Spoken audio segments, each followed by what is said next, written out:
Joining me now, I have Rob D'Amico, who has 35 years of government service, including serving in the U.S. Marines and as the chief of FBI's counter-drone unit. Rob, thank you so much for hopping on with me. Just first, your take of the White House's first assessment of what these things are. A combination of lawful, commercial, hobbyist, law enforcement drones, even stars. Are you buying that, sir?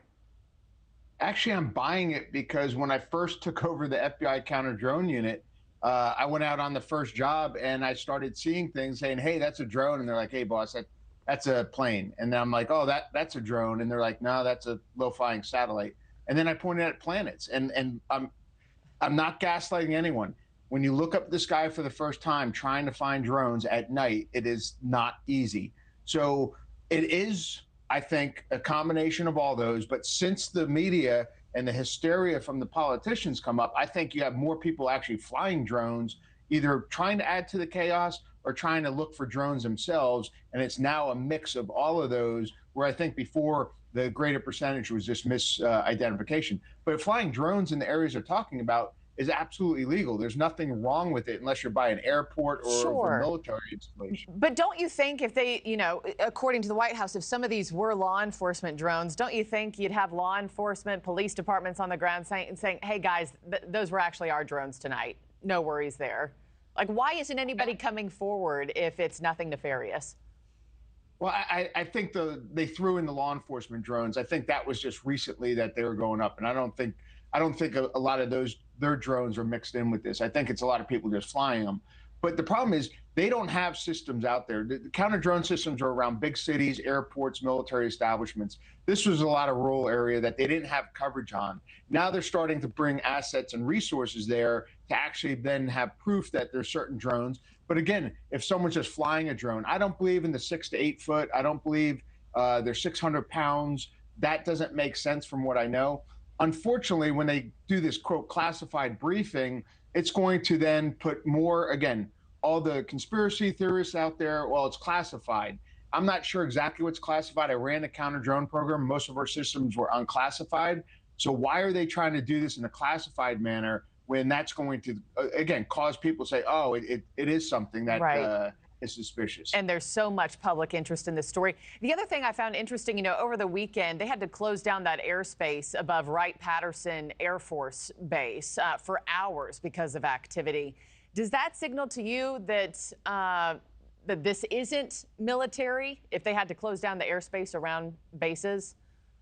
If this was military, I know absolutely they would have shut it down when it started causing all this ruckus. Like there was no reason to keep continue on, because it's more of a distraction. If they were doing it, they want to do something.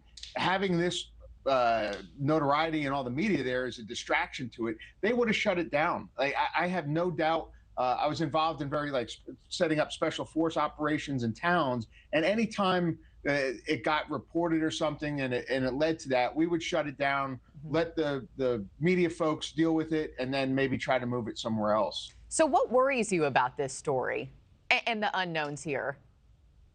Well, I've always said there's been a gap in our ability to manage airspace. The FAA has been slow on things. The FBI went to Congress actually asking them to allow FBI to train state and locals to do counter drone missions. The funding was never given. So all the politicians that are screaming, I'm like, well, it kind of goes back on you. We came to you and said there's a gap. FBI can't do it. FAA has been slow to do certain things. So hopefully this brings attention, saying more regulations, more infrastructure needs to be provided for this. And I think it's going to be a combination of businesses like Amazon and UPS want to deliver packages with drones. They're going to need to help add to the infrastructure so it can be done safely, and also so it allows transparency with the public to know what drones are flying. One more quick question before I let you go. The government keeps saying you're safe. We don't see a threat here, but in that same breath, of course, not being able to tell us what they are. Do you think we're safe, Rob? Oh, absolutely. Okay. If they're nation state drones, if they're surveillance of some sort, they would have more information on that. But I think the dangerous part is people trying to shoot them down. One, they're probably not going to hit them, and that bullet is going to land somewhere. Or if they do hit them, that drone can fall out of the sky and kill someone. Thanks for watching, everybody. Go to joinnn.com to find NewsNation on your television provider. Also, don't forget to click that red subscribe button below to get more of NewsNation's fact-driven, unbiased coverage.